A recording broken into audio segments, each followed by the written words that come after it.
If tomorrow starts without me, there's something you should know. While I hold you close, never let you go.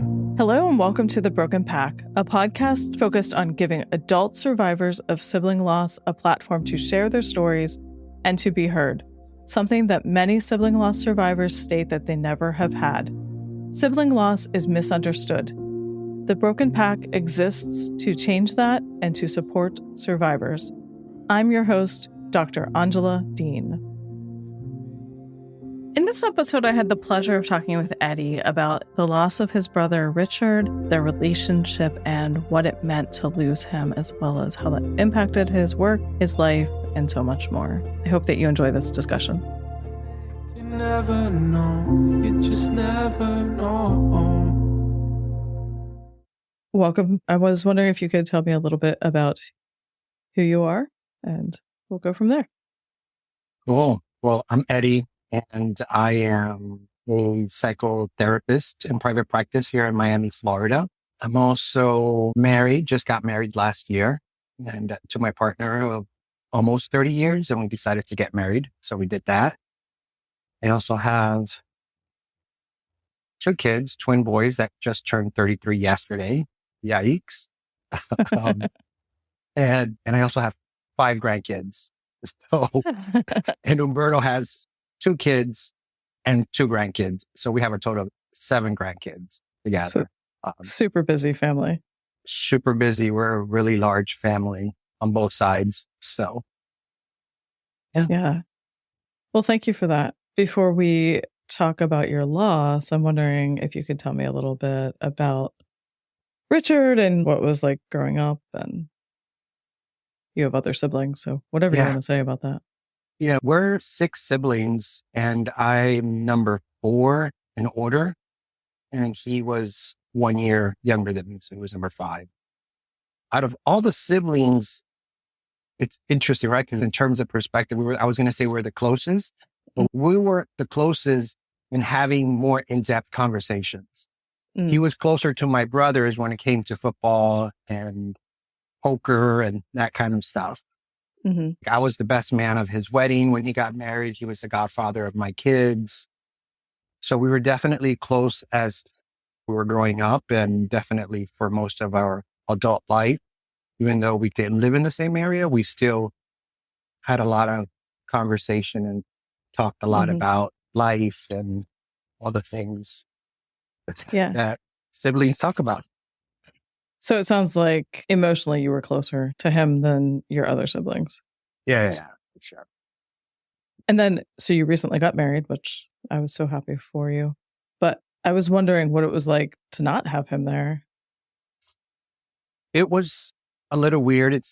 There's like the void that's there, right? So we had a really small wedding in New York. We decided to get married in New York. My dad's family most of them live in that area, in the Northeast area, in New York, New Jersey. So I invited some of them. My cousin had just died 2 months before my brother, from my dad's family as well. And she was only 40 years old. So my uncle and my aunt were there at the wedding. So it was pretty palpable, right? Like the loss that we've all had. My dad also passed away 4 years ago. My grandmother, my dad's mom, passed away also 2 years ago. So there's been a lot of death, a lot of loss. And I think it's a great question in terms of how do we manage, how do we mourn? And then also how do we continue to enjoy life? Right. Right. And have joy. And it's definitely challenging. Right. Because grief itself is the reaction to loss, but that doesn't mean that it's always a negative reaction. And so I think that's a great point. How do you find the joy? Yeah. Have you been able to do that? Yeah. I mean, I think Mother's Day just passed and my mom came to my house and my brothers, my other siblings were here. And it was just a small group. My aunt and uncle came and everybody was talking about my brother. There's no way you can't, right? Like it's there. Oh, he's not here. So everybody's aware of it. So the conversation's there. There's moments of sadness. And then my mom just jumps up and, oh, can you play me some music, please? And so I'll play music and then she'll kind of like feel happy for a moment. But I know deep down inside, she was really, really sad. Yeah. And I think as time has passed and I'm learning more about grief and mourning, I think grief, it's like tricky, right? And it's unpredictable. Absolutely. And yeah, and it's definitely not what we learned in school in terms of the Kubler-Ross that we're just going to go through these linear stages of mourning. That's not the way it happens. Well, it's funny you Uh, mentioned that because that theory was about chronically ill patients anticipating their own loss and death, not about grieving someone that died. There's similarities, of course, but it's not completely applicable to grieving a person because, like you said, it comes in waves or hits us in different perspectives. We also wonder now if in some ways, we're going to mourn forever. Mm-hmm. I don't think we stop mourning. You don't. I know that it's not like when my brother died, right? 2 years ago. That's different. That we were in shock when that happened.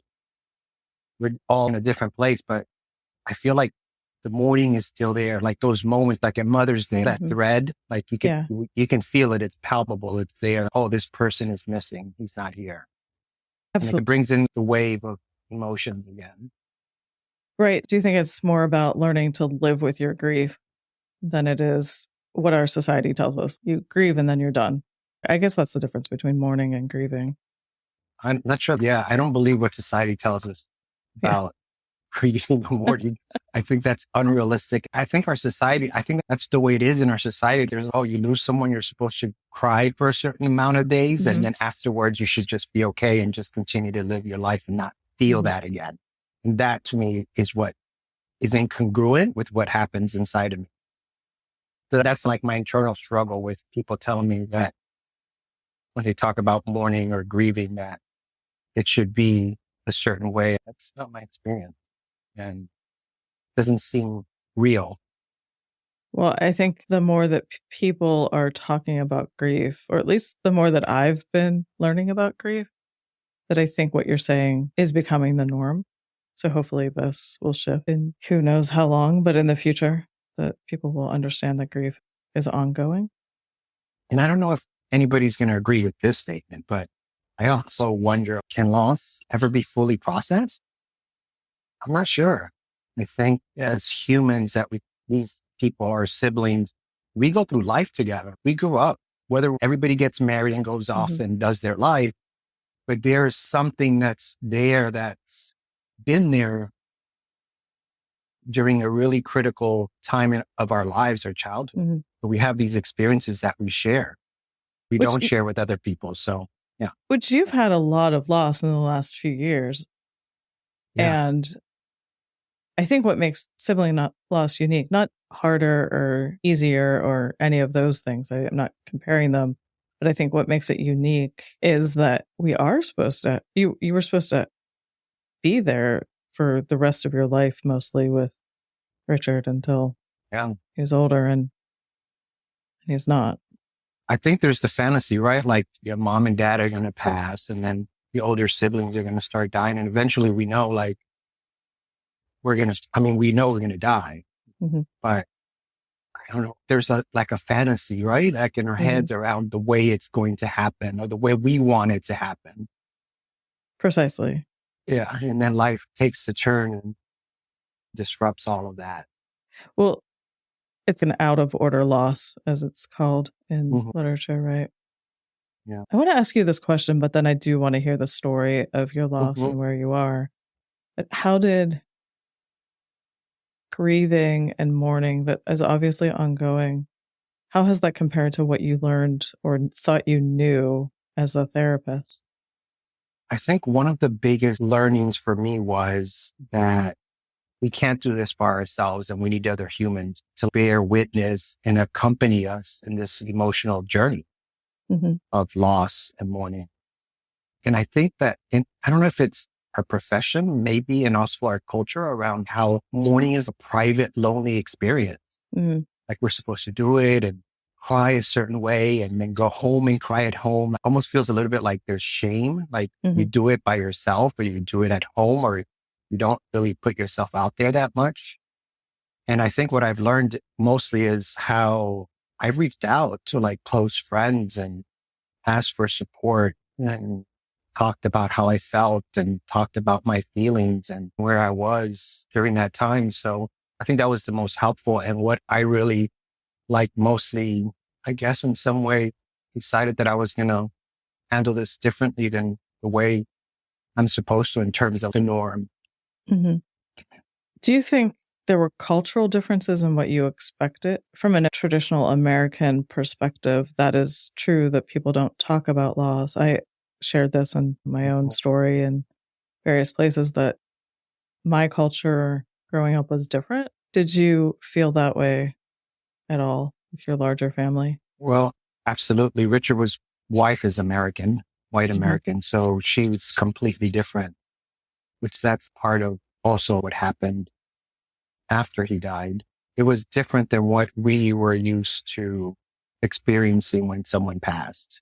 Mhm. I mean, I can tell you more about that. Yeah, that'd be great. Whatever you're willing to share. Yeah. So I'll get into the story a little bit then, because just in terms of Mhm. like order, Richard had a heart attack on Friday. He left Friday morning and got in the car.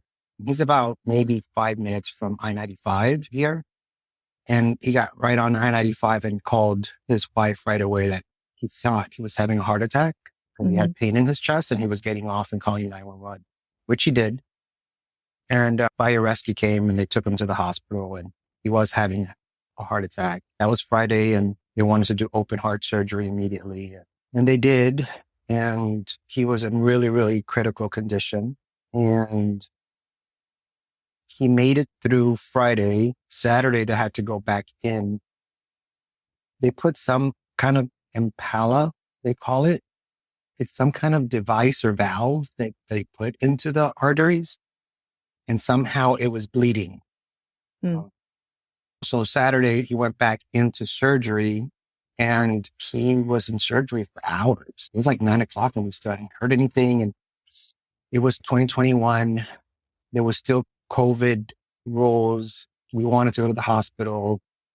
We were debating whether it was like really that the hospital wasn't going to let us in, or was it our sister-in-law that she was like, she was trying to keep everybody away, and we didn't really know what was happening. And anyhow, so we all decided, okay, we're not going to go to the hospital. But then at 2 o'clock in the morning on Sunday, which was Saturday, Sunday morning, he died. They declared him dead.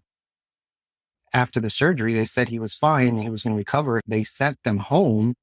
And then maybe 45 minutes later, they come back out and say that he died. It was just, the whole thing was like random. Mm. So we find this out Sunday morning, and mind you, I was very, very close with my sister-in-law as well. So she was only communicating with me. Mm. She didn't want to be texting everybody. So she was communicating with me, and I was communicating with everyone else. And Sunday morning, she called me, and my nephew called me that he had passed. And that's like the way it happened. And definitely then came the difficult part of telling my mom. Hmm. Was And that left to you? that was left to me. There were several of us there, so I made sure we were going to be there. Hmm. My aunt was there, and my other two brothers were there. But it was pretty bad. It was really horrible. And definitely we're all still in a state of shock, confused, Of course. denial, numb. We didn't know what was happening. It didn't make sense. And from there, just going back to what we were just talking about a little while ago, in terms of culture, Hmm. my sister-in-law decided she didn't want to do a funeral. Mm. She was going to cremate him, which was fine if that's what she decided. But we wanted at least a few hours so that we can be able to view him. Hmm. And she said no. And it felt like they went completely over the entire grieving process and straight into celebration of life. Oh. So the next thing that happened after that was 3 weeks later, we're in church celebrating my brother's life. Mm. And here is my mom and us, the siblings, sitting up front, that big picture of my brother in the altar, and my nephew and nieces speaking, and the pastor speaking, and we're all just sitting there still numb. And I'm thinking to myself, of course, we haven't really grieved. Like there hasn't been the opportunity to be able to. And I really believe that part of seeing somebody's body, as uncomfortable as that is part of the grieving process and acceptance and being able to say, oh yeah, he's dead. He's gone. Being able to see it with your eyes and acknowledging. And that never happened. You never saw him? Yeah. I never saw him again. I saw him that previous weekend just because they came over to my house and we had dinner. But if not, they were about an hour away from me. So we didn't see each other weekly. We saw each other maybe 18 months or so. But that Thursday, I spoke to him because that Saturday, he was having a poker game at his house, which he loved to have. And it was the brothers, the nephews, and a couple of their close friends from high school. And I don't like to play poker, but I would go hang out with my brothers and just be part of the group and hang out and have a cocktail and just chill. And I told him that I was going, and he asked me, what do you want to drink? What do you want me to buy you? So I told him, and that was our last conversation. He was excited about the poker game and that my kids were coming and a lot of the nephews were going to be there. So he was excited. And that ended up being the day of the surgery? That ended up being the day of the surgery. So you mentioned culturally, I don't know if you want to say more about your culture and what death and your experience of that was like, because you mentioned that you didn't have that ability to process it in the way that you were familiar with. Yeah. I think we've never done this celebration of life thing for one, our family. And it's always been when someone does die that there is a funeral, there is a viewing, and someone gets buried. I know that before most people got buried because that was more of the old Catholic way. And I know times have changed. And so a lot of people do get cremated now, it's fine. But I have been to funerals where they have 4 hours of viewing and then they cremate the person. Right. And I think that was the difference with what happened with my brother. And actually, now that I'm talking with you about it out loud, I'm not sure if it's culturally because she's American. I think maybe it was more their discomfort with the whole entire grieving process and what that means. So I'm not sure if it's culture or not, but. Yeah, that's a good point. Yeah. I mean, my own brother was cremated, but we did have the viewing first. And so I think from a Catholic perspective, that was also unusual, right? Things have shifted over time. Yeah.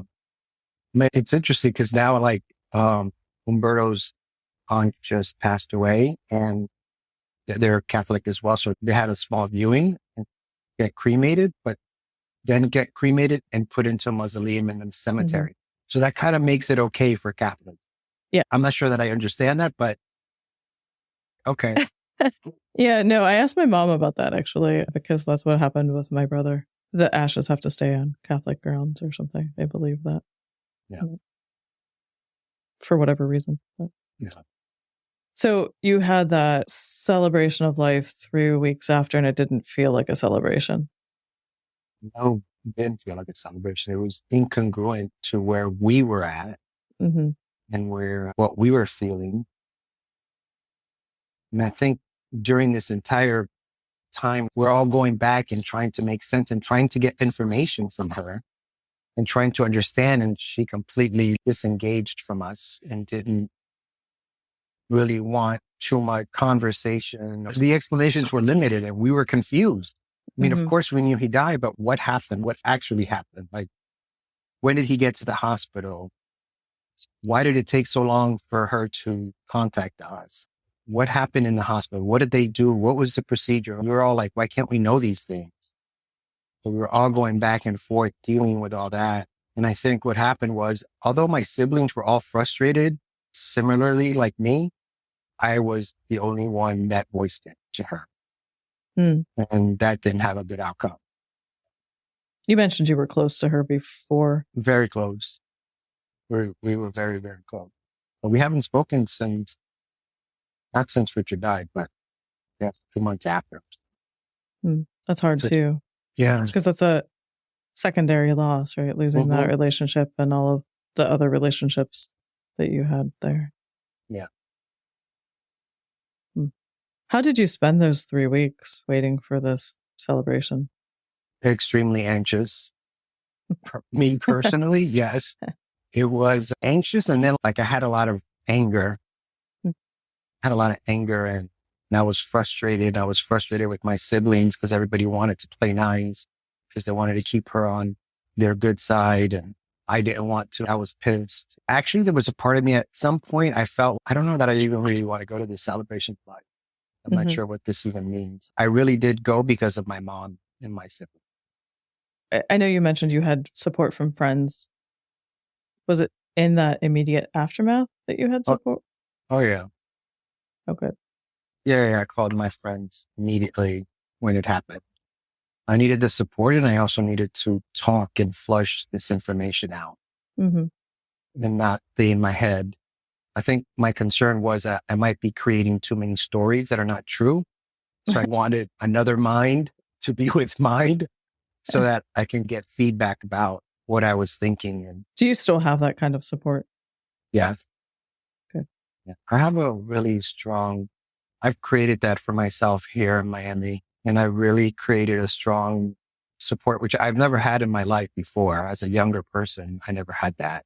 And as a young adult, I never had that either.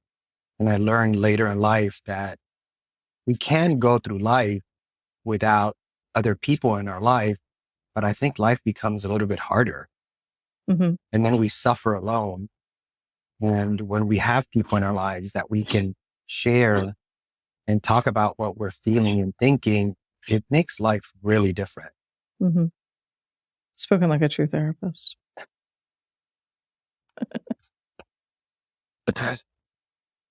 It's an important lesson to learn. Probably not something you learn in grad school. It sounds like you learned it by living. Yeah, I definitely didn't learn that in grad school. Yeah. Are there things that you wish you had known then?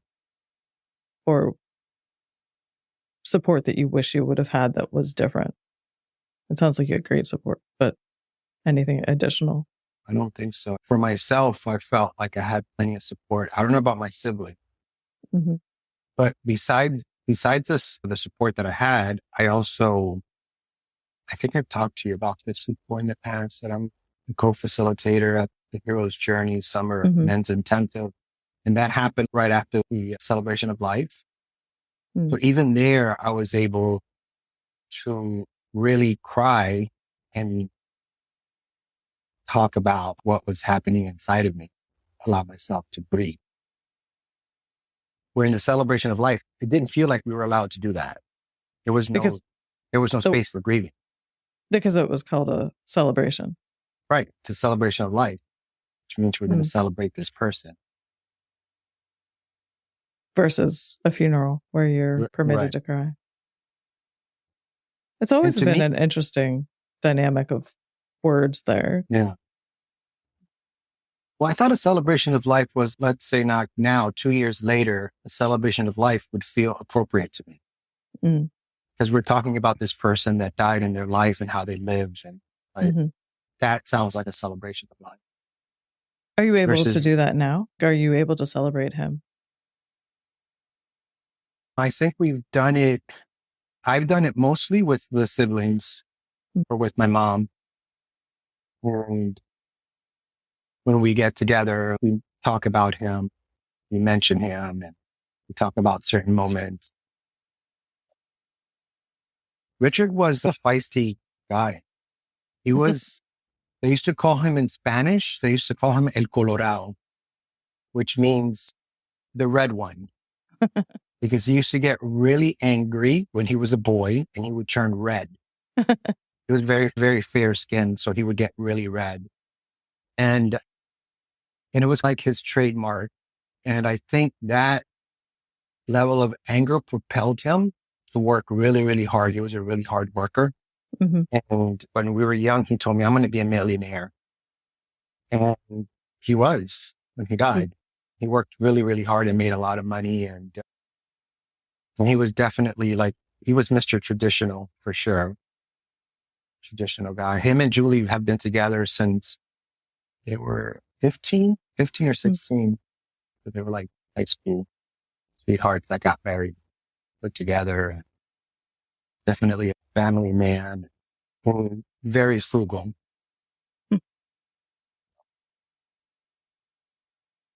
What do you miss most about him?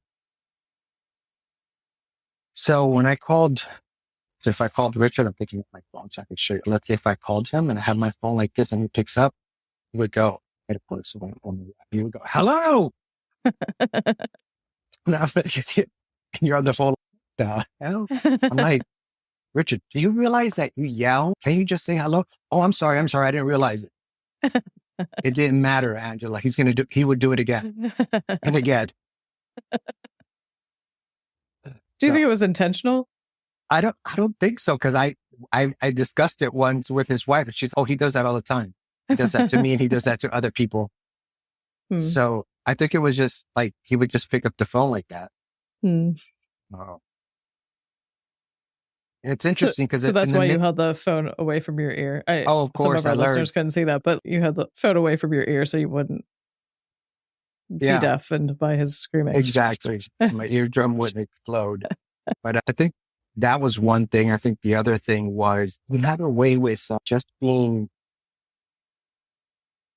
like, he wasn't scared of life. He wasn't scared of life. He wasn't scared of people. He would go out to a restaurant. He would go up to the maitre d' and say, hey, we have reservations for tonight at 8:00. And she was like, I don't have your name down. Are you sure? I called it in. You should have my name down there. Oh my God. Are you serious, dude? He would do stuff like that. I cannot see you doing that. Yeah, I didn't have that quality. But you admired it in him. Yeah. So are there things that you would like our listeners to know about sibling loss specifically? Well, I think that it feels a little like we're not given the place in terms of being siblings and having a loss that we should be. I think most of the time it's always about the parents and the partner and person's kids primarily. And we're kind of like just a sibling. And I think that's like the biggest thing that I can mention, and how there's definitely a feeling of loneliness in that process. Even though I had support and I had people around and my family was around, it felt like I was grieving by myself. That's interesting, given that you have other siblings. How was that? How were those relationships? You're grieving the same person, but differently. Yeah. And you're still sibling. Yeah.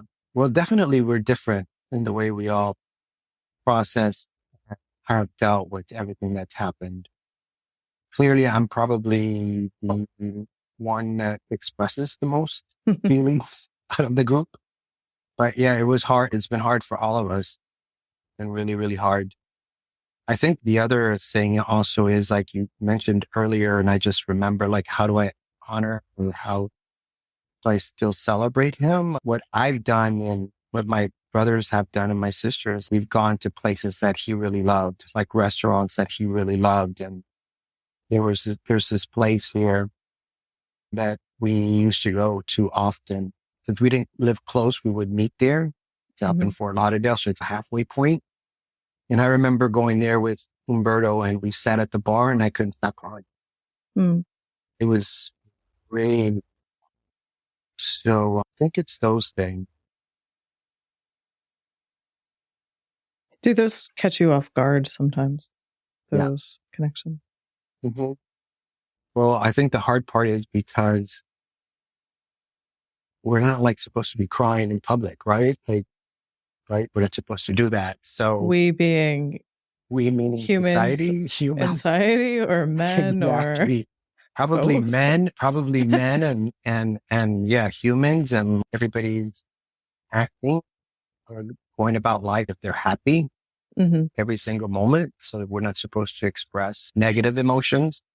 And maybe that's also part of my upbringing, because that's definitely part of my family and the way we were brought up, but it's definitely there. So it catches me off guard because here I am sitting at a bar and the bartender's in front of us. My tears are just coming out. Like I couldn't control myself. And I get a little sloppy when I cry. So it's pretty obvious that it's happening. So were you trying to hide it? I was trying to hide Unsuccessfully. unsuccessfully, yeah, to control. Has your partner been supportive through this process? Extremely. He's been extremely, I mean, he's been in my life for almost 30 years. So he's known my sibling, Mhm. Richard, since we were all in our 20s. So yeah, he's definitely a part of the family and everybody considers him a part of the family. So he's definitely been supportive. He lost his brother during COVID. Oh, Brother died of COVID. So maybe the year before Richard died, his brother had died as well. So yeah. I've known you since before this podcast, right? So I think that you would have been supportive of him, but I wonder if that felt different after losing your own brother. The way that you were able to support him, does it change how you wish you would have supported him? Yeah, I think I wish I would have been a little bit more caring, I think is the word. It was also a tricky time. It was during COVID. So he didn't get to see his brother either. Mm. And he was cremated, his brother. It definitely at that time, there was no way you can go into any kind of building. So that wasn't happening. And then his brother's wife got the ashes and they got rid of the ashes and didn't tell them either. And it was similar. Mm-hmm. And I feel like I did support him, but after now thinking about it, there probably should have been more understanding of how difficult it is to lose someone and not be able to see them again before they're laid to rest. Right. I think that's like a big discussion in terms of, do we have to view people or we don't have to view people? Mm-hmm. And I don't know, for me and my experience and what happened, I think it is important. When my dad died 4 years ago, I actually walked into the hospital and they were taking him to the ICU. Mm. So I went with him. My dad died there while I was at the ICU with him. So I was able to see him, right? It's very different. Like you see the person. So maybe for my brother's wife and kid, they were there. So they saw him. They saw that he was dead. And you see that and you go home and then the acceptance is there. Okay, he's gone. You saw it with your own eyes, where it felt more like, for me and both Umberto, that this person is here, but now they're gone. That's it. Like they've disappeared, like they vanished. Yeah. I think there is some value in that for most people, being able to see the person that is deceased. It gives you that reminder. Mm-hmm. For myself, and I don't think I've shared this publicly. I'm about to. I took a photo of my brother. I think I shared that with you in the casket because I knew that it wasn't going to feel real. And I have gone back to that when it feels like it's not real, just to remind myself. But you didn't have that opportunity. Yeah.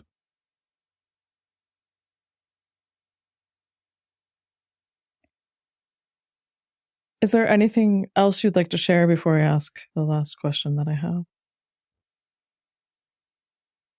I think that when we lose people that we love, it's a tricky bag of a lot of emotion. Mm-hmm. And I definitely don't think it's 5 stages of Kubler-Ross. It's more rage and guilt and envy and shame and sadness and identification with that person. And just this huge bombardment of emotions and feelings and traveling back into your life, particularly like with a sibling. I found myself and my siblings as well, traveling back to our childhood, talking about our childhood, talking about our life together, talking about specific moments. So we would get into fights with other people and, in school and like all of the things that happen in childhood, and which there's pleasure in that. And there's also pain in it. And there's something about when that happens, it almost feels like the soul has just kind of like, it almost feels now like when we think back and we come back into this moment, it's like person feels like so far away. Mm-hmm. Oh, like they're gone. So being able to explore that story gives it its place in time. Mm-hmm. There is this theory on grief that we go between loss orientation and restoration orientation, those ideas, and that grief is going back and forth. And I hear that in what you're saying is that you have to have this balance of loss and moving forward and building grief into your life. Yeah, for sure. So what would you like mental health professionals to know about grief? Or what do you think would have been helpful in your training that you didn't have? Well, I think I said a little bit about it early on around, I think mostly understanding that, like, for one, that we just not sure that we really process loss, fully process it. And because somehow, or if it, also the, like what I said earlier around mourning forever, like in some ways we mourn forever, and how like we don't talk about that in school. Not the way we talk about mourning and grieving, and that somehow it's going to start, we're going to have a loss, and then it's going to end. And that's not true. So yeah, I would wish that we would be more realistic around emotions and feelings and really being human. Like, why can't we just be human and be allowed to express ourselves and cry publicly and talk about the things that really matter to us and the things that are really important, like the people that we lost or things that really matter to us in life. I don't think we do enough of that. Well, right. So it's that whole idea of someone says, "How are you doing?" And you're not supposed to actually answer that question. Right. You're just supposed to say, "I'm fine." Mm-hmm. Well, I'm always here if you ever need to chat and cry. Here in Pittsburgh or on the phone. All right. My last question is, what are some of your favorite memories of you and Richard? Well, definitely his wedding night and me being his best man and proposing a toast. And then the other one was, this was a really long time ago. We went to Captiva Island, which is on the west coast of Florida. And it was just like couples. It was like four couples or five couples. And we rented a house, big house on the ocean. It was beautiful. It was the first time that we had done anything like that. And I had never eaten lobster. And he insisted that I was going to eat lobster. And I was like, I don't want to eat lobster. I don't like it. And so anyways, so we spent this was like a weekend. This particular day, everybody's drinking all day long. We go out to eat dinner and everybody's drunk. And my brother orders me a lobster. And he's like pretty much forcing me to eat it, which I did because he bought it and I felt like I had to eat it. But that was the first time that I had lobster. Did you like it? It's okay. I'm not running back to it. So Not ordering lobster. It tastes like butter. All you're doing is dipping it in butter and it tastes like butter more than anything else. So I'm like, okay, what's the point? I'm eating butter. Do you ever eat lobster to stay connected to him? No, not going to do that. No. Well, thank you so much. I really enjoyed our conversation today. Thank you. Thank you so much for listening. Our theme song was written by Joe Mylward and Brian Dean and was performed by Joe Mylward. If you would like more information on The Broken Pack, go to our website, thebrokenpack.com. Be sure to sign up for our newsletter, Wild Grief, to learn about opportunities and receive exclusive information and grieving tips for subscribers. Information on that, our social media, and on our guests can be found in the show notes wherever you get your podcasts. Please like, follow, subscribe, and share. Thanks again. You're second guessing, oh, you never know, you just never know.